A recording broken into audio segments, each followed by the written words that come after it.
5, 6, 7, 8. Yan, rehearse nyo ah. Wait lang ah, wait lang. Girl, rehearse na tayo. Hindi na. Sure ka? Oo. Okay ka lang. O, dito lang kami ah. Sige, sige. Oo, po, patingin. Pwesto na, dali. 5, 6, 7, 8. 1, 2, 3, 4. Di pa nagte-text si Marco.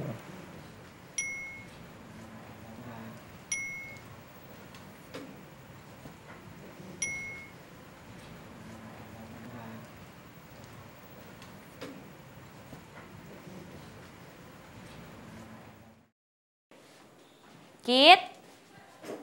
Halika po na.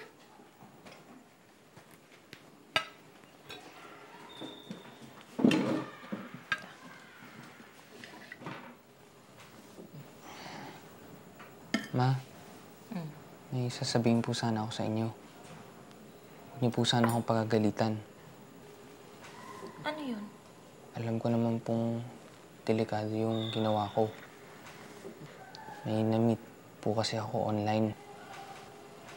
Tapos, inaya niya po ako mag-meet up. Tapos yun, nagkita kami. Tapos mami, nangyari.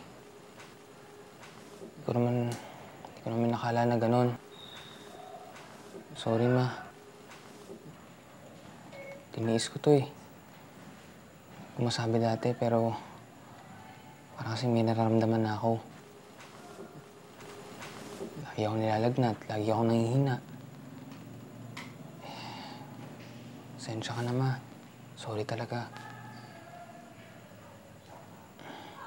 Magpapacheck up tayo, ha? Pupunta tayo sa doktor. Sasamahan kita. Sige, ma. Sige. O, kain ka na. Okay lang yan. Kakain ka na, ha? Yes, hi. What can I do to help you? Dok, ilang araw na po akong nangihina eh. Hindi rin po bumababa yung lagnat ko. Para po akong may trangkaso. Kailan nga uli ito nagsimula? Kamakailan lang po. Kumusta ba ang lifestyle mo? Kumakain ka ba ng tama? Napupuyat ka ba? Napapagod? Nauulanan? Eh, okay naman po. Yun nga lang.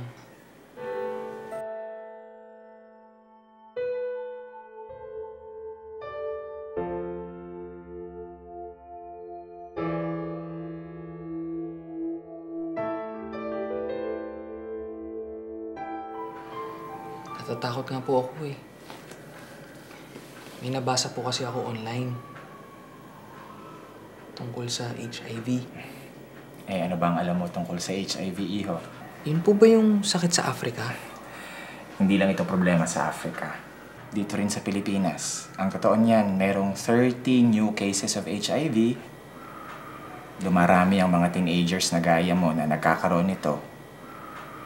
Eh, ano po bang mangyayari kung may HIV?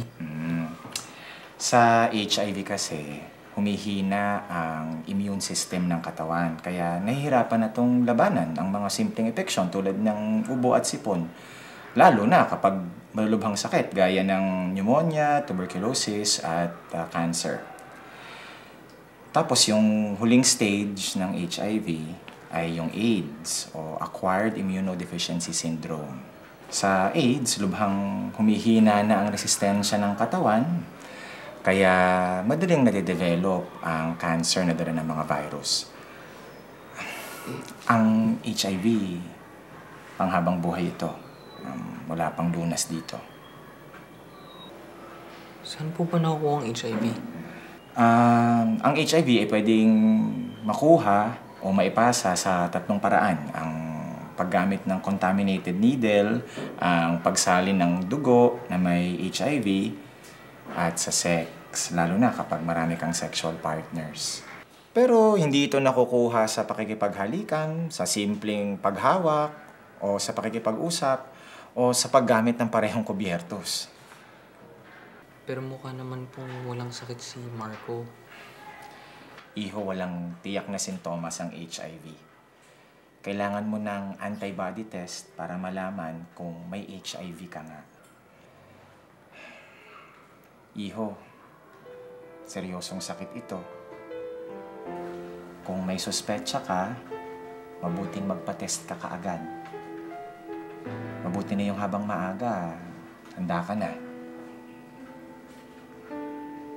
Mainam nga rin at kasama mo ngayon ang nanay mo.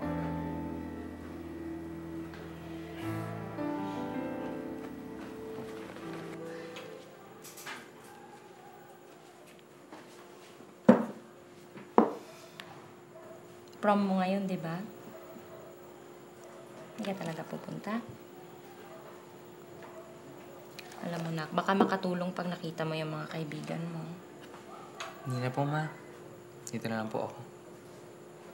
Sigurado ka? Mhm. Sige. Kung yan talaga gusto mo, ha?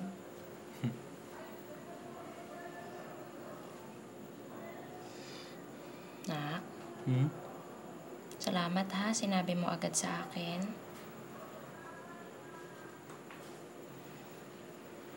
Basta lagi mong tatandaan. Dito lang ako, ha?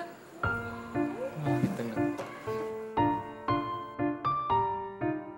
Kahit may agam-agam habang hinihintay ang resulta ng kanyang HIV test, nagpasya si Kit na dapat tuloy pa rin ang kanyang buhay para sa kanyang sarili at sa mga nagmamahal sa kanya. Nakapasok si Kit sa kolehiyo at naging aktibo sa isang organisasyon na nagtataguyod ng kaalaman tungkol sa HIV at AIDS. Mula noon, naging mas maingat si Kit sa kanyang mga desisyon. Nalaman niya na talagang it's better to be safe than sorry.